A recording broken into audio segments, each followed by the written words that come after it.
สวัสดีครับช่อง YouTube น้องมีตังครับผมสวัสดีสุภูทุกคนพี่น้องสวัสดีย้ำแรงๆมาได้ลงคลิป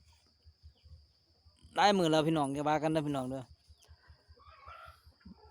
ช่วงนี้บรรยากาศกันหนาวๆร้อนๆพี่น้องเป็นไข่เป็นหวัดพี่น้องเป็นหวัดบ่ทันเศร้าอยู่ได้ลงคลิปมัน2 มื้อแล้วพี่น้องเมื่อยพี่น้องเนาะมันก็ในร่างกายมันบ่พร้อมเฮาก็พักก่อนพี่น้องมันเมื่อยก็จังไดเนาะเมื่อยก็หยุดก่อนงานหลายก็พักไปก่อนพี่น้องพักผ่อนเจ้าของก่อน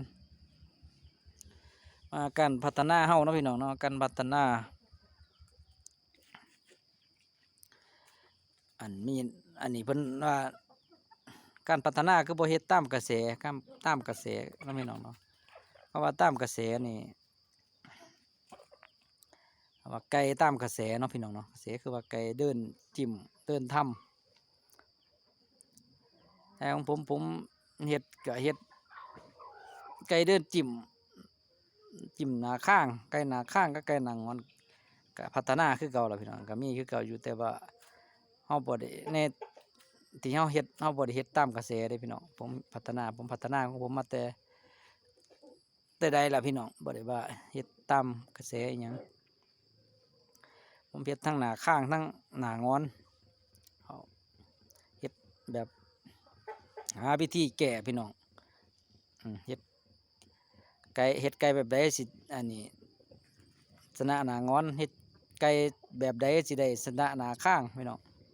ว่าพัฒนาเพราะเฮาเป็นสายพัฒนาเฮาสิเน้นแบบนี้พี่น้องตามจินตนาการเฮาแล้วก็จินตนาการเบิ่งแล้วก็เฮาต้องหาให้มันสอดคล้องนำพี่น้องให้แผมให้ไก่มันไปทิศทางเดียวกันเนาะง่ายๆให้มันไปทิศทางเดียวกันให้มันสิได้เฮ็ดง่ายไก่ตามกระแสนี่ส่วนมากซุมื้อนี่เขากำลังฮิตไปไก่อันหน้าข้างเนาะพี่น้องเนาะจิ้มหน้าข้างแต่ผมก็เฮ็ดคือกันล่ะพี่น้องแต่ว่าหน้าข้างมันก็ดีอีกอย่างหนึ่งก็เสียอีกอย่างหนึ่งไม่ข้อดีนะมีข้อเสียพี่น้องว่าหน้าข้างมันเนี่ยไก่หน้าข้างนี่ต้องไปรอไปจิ้มหน้าข้างเขาเลยพี่น้องจะได้จิ้มหน้าข้างเสมอนะแพ้หน้าข้างนี่คือว่าแพ้กระเดือกเนี่ยแพ้คู่เนาะพี่น้องเนาะแก่ยากว่าง่ายมากนี่เอาชนะกันง่ายแพ้กระเดือกในผมเฮ็ดแบบที่เฮาสิสู่หน้าข้างให้มันได้ผมเฮ็ดไว้เป็นแบบสไตล์ก็เฮ็ดทั้งหน้าข้างทั้งหน้างอนเนาะพี่น้องแบบสิเน้นให้มันมีแข้งหน้าเด้อพี่น้องพวกหน้าข้างที่เขาย่างมาจิ้มนี่พี่น้องหน้าข้างเขามาจิ้มนี่ให้หน้างอนให้มีแข้งหน้าพี่น้องให้มีแข้งหน้าให้มีเหลี่ยมเอาง่ายให้มีแข้งหน้าแล้วก็ให้มีเหลี่ยมน้ำมีแข้งหน้ามีเหลี่ยมเพราะว่ายังไก่หน้าข้างมันสิเดินใส่เนาะพี่น้องเนาะเดินจิ้มเดินเขาไปจิ้มสิกั้นข้อแล้วเดินเขาไปจิ้มหน้าข้างเฮาให้เน้นให้หน้างอนให้มันมีแข้งหน้า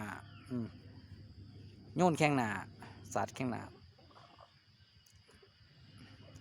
โยนแข้งหน้าให้มันโยนแข้งหน้าพี่น้องแต่ให้มีเหลี่ยม1ให้มีแข้งหน้า2ให้มีเหลี่ยมนำเพราะว่าหยังถ้ามีเหลี่ยมนี่หน้าข้างมันสิเข้าบ่ค่อยติดหน้างอนได้พี่น้องเพราะว่าหยังเพราะว่ามันสิเข้าไปหน้าข้างเนาะพี่น้องมันสิย่างเข้าไปจุ่มมันสิย่างเข้าไปดึงหน้าข้างว่าง่ายว่าย่างดึงหน้าข้างเฮามีแข้งหน้าเนี่ยเฮาสิสาดเฮาสิบินไปแล้วเฮาก็แล้วเฮามีเหลี่ยมเฮาก็สิโยกพี่น้องแบบโยกออกโยกได้ก็ได้พี่น้องโยกซ้ายโยกขวาก็ได้ให้มันเป็นหน้างอนให้มันมีแข้งหน้าอย่าโยกให้มีเหลี่ยมแบบนี้ไก่หน้าข้างบ่ได้ไปดึงหน้าข้างหรอกพี่น้องบ่มีข้างให้ดึงเอาง่ายๆแบบนี้เพราะว่าหยังถ้าบ่มีข้างให้ดึงก็เบิดล่ะพี่น้องไก่หน้าข้างแม่นเน้นให้มีแข้งหน้าจัดๆแล้วก็มีเหลี่ยมนี่มีไก่แบบมี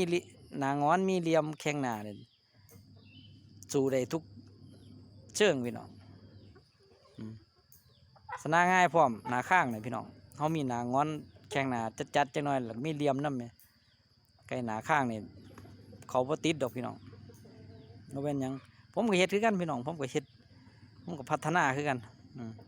มันจังไดมันสิสู้กันได้เฮ็ดแบบใดมันสิไปในทิศทางใดมันสิเฮ็ดมันสิได้ผลสำเร็จเนาะพี่น้องเนาะ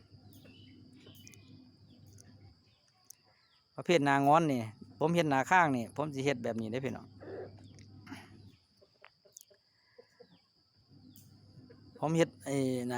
น้าข้างนี่ผมสิเฮ็ดอันนี้เป็นแบบ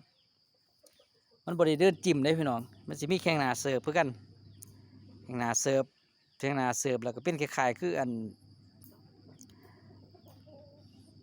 บางคนบอกว่าเป็นพม่าเชิงเนาะพี่น้องเนาะมันสิออกคล้ายๆเชิงนี่พี่น้องมันสิไหลคอพม่าหน้าข้างมันสิกั้นคอไหลคอพี่น้องไหลคอแล้วก็สู่คอง่ายๆไปสู่คอไหลคอคล้ายๆไก่เชิงมันสิขี่ไว้ขี่ดันขี่คือไก่อันนั้นคือไก่เชิงเฮาล่ะพี่น้องคือไก่เชิงไทยเนาะพี่น้องเนาะว่าแบบนี้มันจะสู่พวกหน้างอนได้เอาตัวมีแข้งหน้าข้างเขาต้องมีแข้งหน้าจัดคือกันพี่น้อง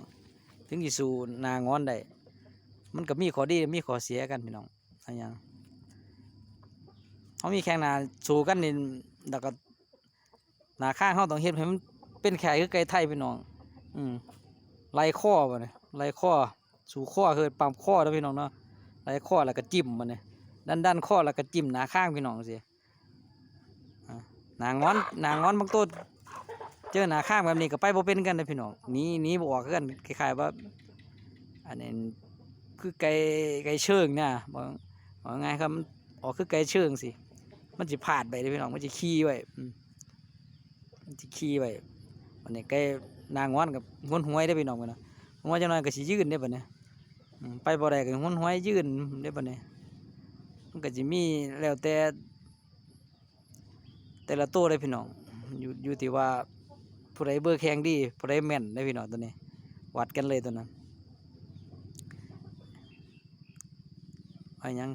ผมเฮ็ดแบบสไตล์แบบนี้แหละพี่น้องแข้งหน้าก็ต้องให้มีเหลี่ยมบางคนเพิ่นว่าคือบ่เฮ็ดไก่เดินจิ้มมันเป็นไก่กระแสเนาะพี่น้องเนาะไก่กระแสคือว่าหยังไก่เขาเอาไปชนหรือว่าไปสนามเขาชนแพงเนาะพี่น้องเนาะไก่มันไปปรับมันก็วัดกันแป๊บเดียวแต่เฮาให้มีเหลี่ยมพี่น้องเฮาพัฒนาเฮาอย่าไปตามกระแสหลายเพราะมันตามกระแสหลายเฮาเฮ็ดตามติจินตนาการของเฮาพี่น้องถ้าเฮ็ดมีเหลี่ยมไก่มีเหลี่ยมนี่มันย่อมได้เปรียบ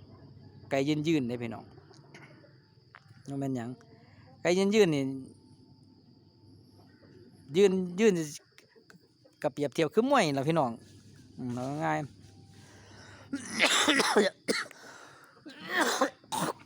ตัวจะว่ากันนะพี่น้องเป็นหวัดไข่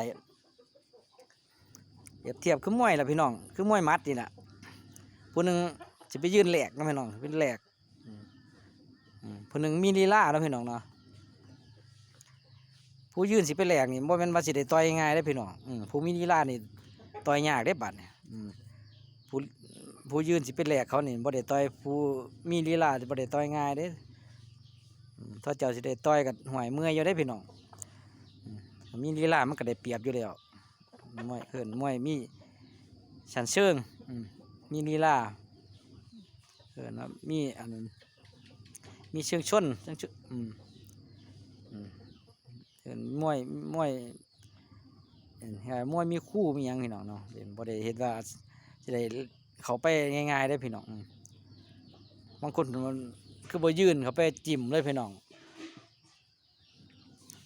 ปล่อยผมก็ลองเฮ็ดเบิ่งกับพัฒนาก็มีคือกันพี่น้องมันก็ไปบ่ได้คือกันเพื่อไปบ่ได้เฮ็ดเบิ่งแล้วก็เช็คเบิ่งแล้วมันก็บ่ง่ายคือมันก็บ่ใครว่าสิไปได้ถึงดวงดาวพี่น้องไปบ่ใครได้ใกล้ดอกไปนะไกลสิเดินไปจิ้มเอาซื่อนะถ้าเบิกแข่งบ่นักอีหลีบ่เฮาอีหลีนี่อยู่บ่ได้ดอกพี่น้องไปถือไกลเหลี่ยมๆบ่ได้ดอกบ่ได้เตะดอกพี่น้องบ่ง่ายบ่ได้ สู้นเขาเลยล่ะอืมเฮ็ดไก่เหลี่ยมนี่มันได้เปรียบย่อมได้เปรียบไก่ยืนอยู่ได้พี่น้องไก่เหลี่ยมเนี่ยไม่นหยังยืนมาเฮาก็โยกยิ่งโยกยิ่งนั่นแหละโยกตบเลยตบหน่อยตบ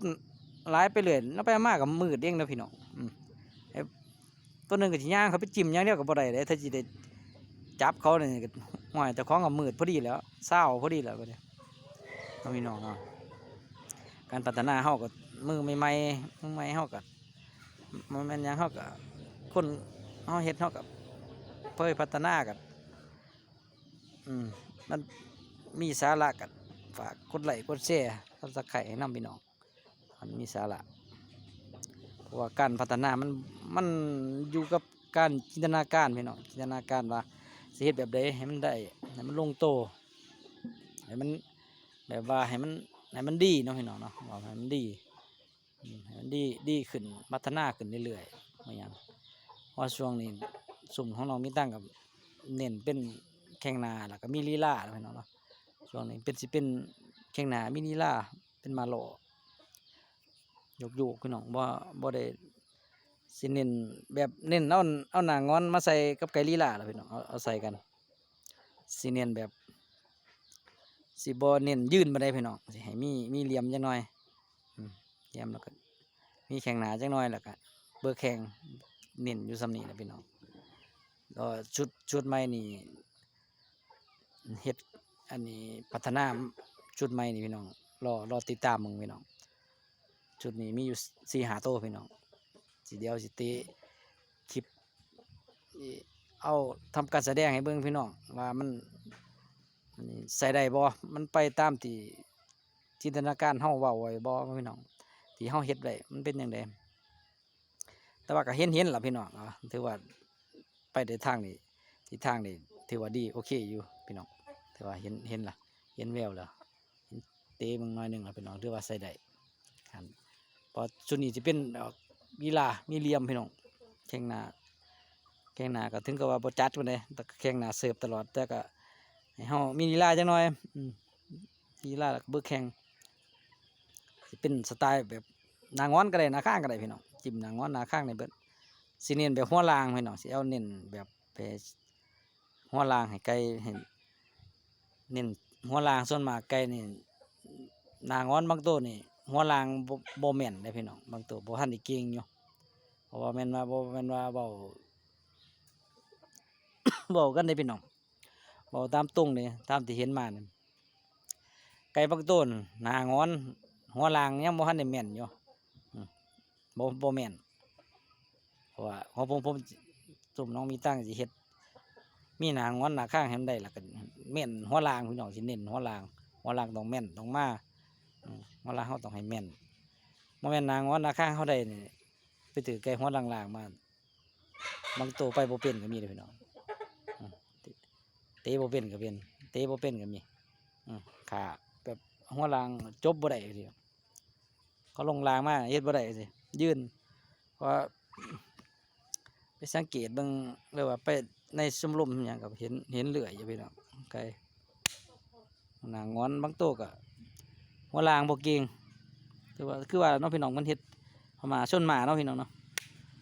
มาชนหมามันก็บ่ไข่พม่ามันก็บ่แม่นไก่หัวลงรางเนาะแม่นเนาะไก่ยืนแหลกๆเนาะแต่เฮาเฮ็ดแบบให้มันได้ทั้ง2เชิงชนนะพี่น้องบ่ว่าไงชนหมาก็ได้ชนเชิงก็ได้เฮ็ดให้มันได้2สไตล์นะพี่น้องแล้วเฮาก็สิบ่ได้เสียเปรียบเวลาเฮาไปเปรียบเฮาก็สิบ่ต้องถามหลายพี่น้องบ่ค่อยถามเชิงหลายชนหมาก็ได้ชนเชิงก็ได้อยู่ที่ว่าเฮาสิชอบแบบใดเฮาก็เลือกเอาพี่น้องแล้วซุมื้อนี้เฮาในการชนเฮาก็ถามได้พี่น้องถามกันได้ว่า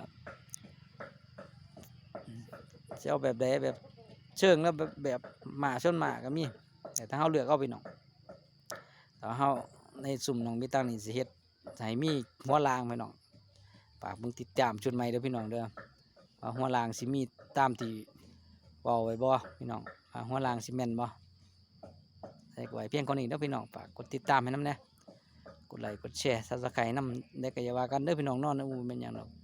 บ่ค่อยสบายพี่น้องไข้หลายมื้อแล้วแต่ งานเพิ่นละบ่พี่น้องงานเพิ่นอันนี้งานเขาดำแล้วก็เป็นไข้แล้วพี่น้องไข้เป็นหนาวมันก็มันได้มานอนแล้วพี่น้องเนาะชีวิตเนาะดูแลสุขภาพเด้อพี่น้องเด้อ FC เฮาผู้ทุกคนพี่น้องช่วงนี้อากาศเปลี่ยนแปลงจังได๋ก็ให้เพียงเท่านี้ก็เด้อพี่น้องพอกันคลิปหน้าพี่น้อง